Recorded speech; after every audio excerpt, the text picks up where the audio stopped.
Look, I mean, beyond anything else, like you're a dad, right? Like I'm a dad, like that, trying to even like begin to imagine that process, and you deal with it all the time. I mean,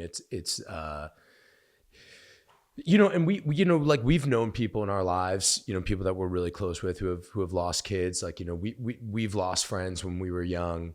And you talked about last time something that really stuck with me, people who sort of can kind of like handle that kind of process the best, for lack of a better word, and you talked about people who like really have a close relationship with God or with religion. They normally can sort of like deal with that process better.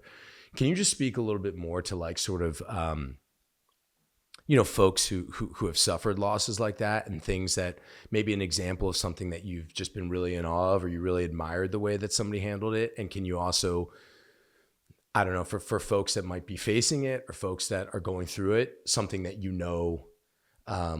sort of things you got to beware, or things that go the other way? I'm not sure I have any kind of brilliant wisdom for coping mechanisms.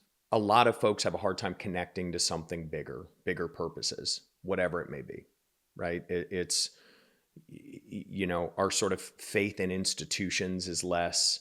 Our faith in religion a lot of times is less. And I do find that families and people who kind of can see the world with a bit of perspective in terms of purpose tend to find a little bit more peace after this, after losing somebody. I think there is an unimaginable loss for all these folks, and you can't make the loss less. It's not that the loss becomes less, but I do think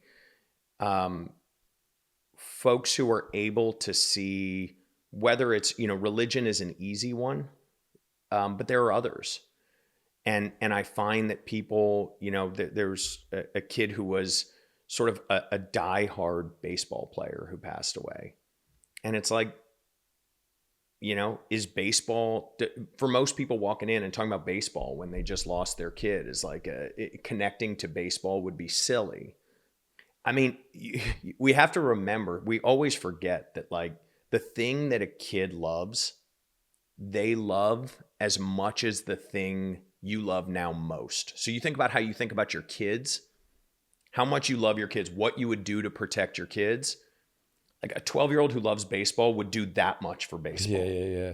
And that's like, I mean, that it sounds so silly, but it is like, that is their connection to baseball. It is their life, or whatever their passion is.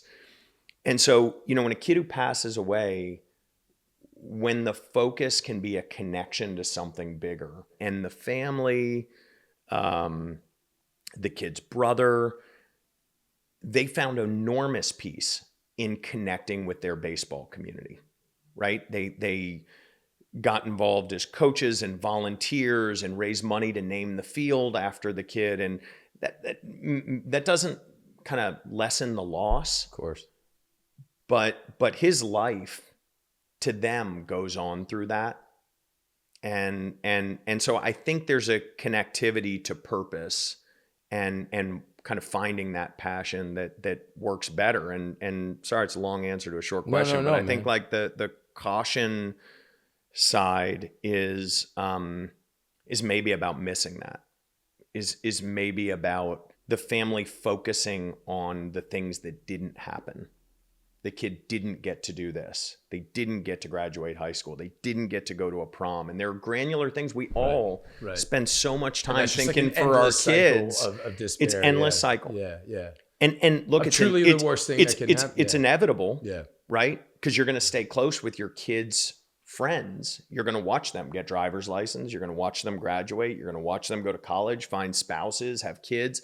At each phase, there's no question there's a part of you that's like, why didn't my kid get that? Why didn't my kid get that? That just is endless. But when it gets flipped into, hey, I'm supporting the local church and getting other kids these opportunities that my kid is responsible for. Right. That's my kid who's doing that. I think they live on. They live on, and you through I mean, that's a really beautiful way of saying, like, through purpose. I mean, I've told you a little bit about, like, you know, that family that we've gotten real close with on Bill's team, you know, and you know, they lost their little girl, and I'm like, you know, and she got sick the same way Addie got sick, and you know didn't make it through, and I see, like, in the way that they move and they celebrate her, and they continue to, like, you know, really go and help, like, other families. They're very, like, outward about it. She remains enormously present in all their lives, in the way that they love each other, in the way that they celebrate their other kids, in the way they reach out to other people that are doing it. And I really see that, you know. And, you know, it's interesting because when you talk about purpose, if you talk about, like, so much of, like, the violence and so much of the stuff that goes on in the world, where people are, like, motivated towards, whether it's, you know, what's going on in the Middle East now, whether you talk about, you know, gang violence, you know, a lot of that is you find purpose. You lost somebody, you're hurt, you put it into purpose. It's towards it's towards a cycle of destruction and negativity, but it's enormously powerful. Yeah. It's enormously powerful. You know, sometimes loss happens and you need to shake something. You need to hit something. You need to shoot something. Like that fills people. Yeah.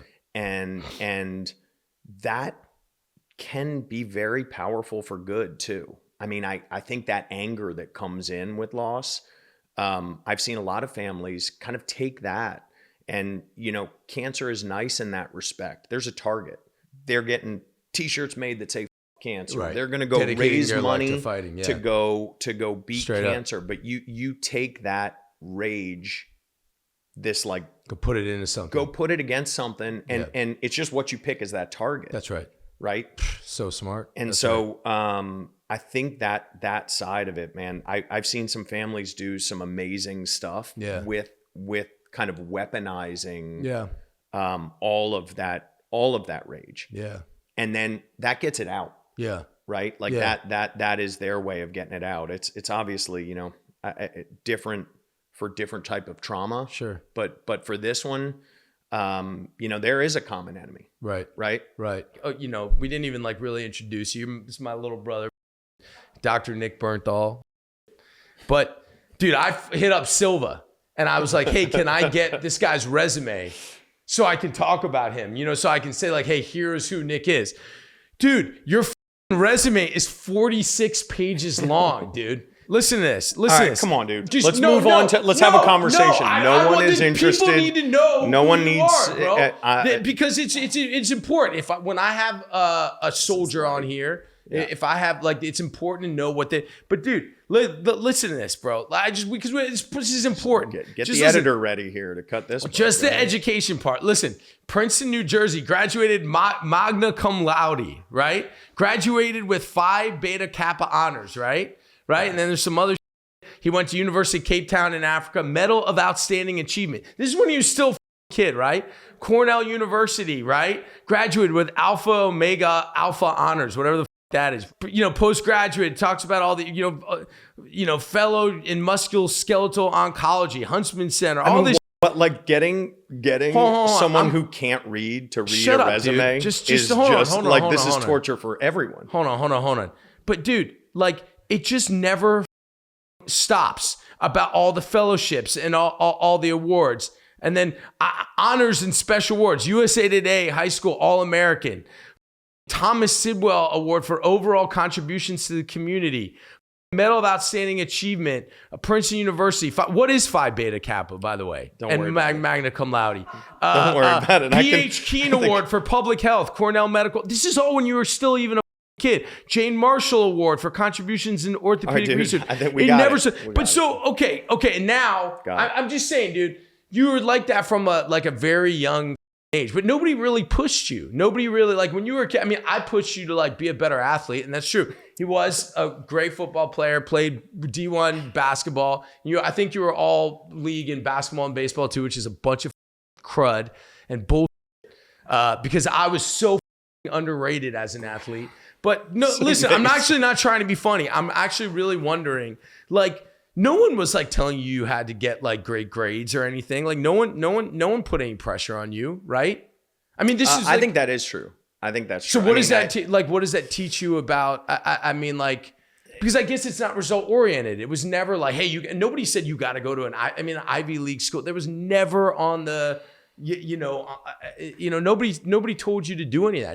You weren't like one of these kids who were in like 30 different things. You had to play basketball. You had to play with integrity and work ethic. Like that's all you knew. Like I told you, don't be a bitch on the football field, play hard, like win games, right? Like what pressure was on you? No, I don't think there was pressure. I think mom and dad, had just some amazing tactics approach to raising kids. And I think they had 3 kids who all followed things that felt good and felt like passion and felt but when you like say they were had constant getting positive feedback. And every kid needs something different, right? Yeah. You certainly needed some different things. But every kid needs something different. And I think mom and dad never said, go for this goal. Mm-hmm. Never. They never said you want to make a varsity team as a freshman. They never said you need to get an A. They never said get to this college. We never thought about that part of it. What they did say is, do something, put yourself into it. I mean, dad always talked about how it's a lifetime to build a reputation and it's a minute to lose it. Mm-hmm. Right. And it's like you go out there and if you're going to play football, if you're going to play basketball, if you're going to go take that math test, if you're going to you work hard at it and you do well at it.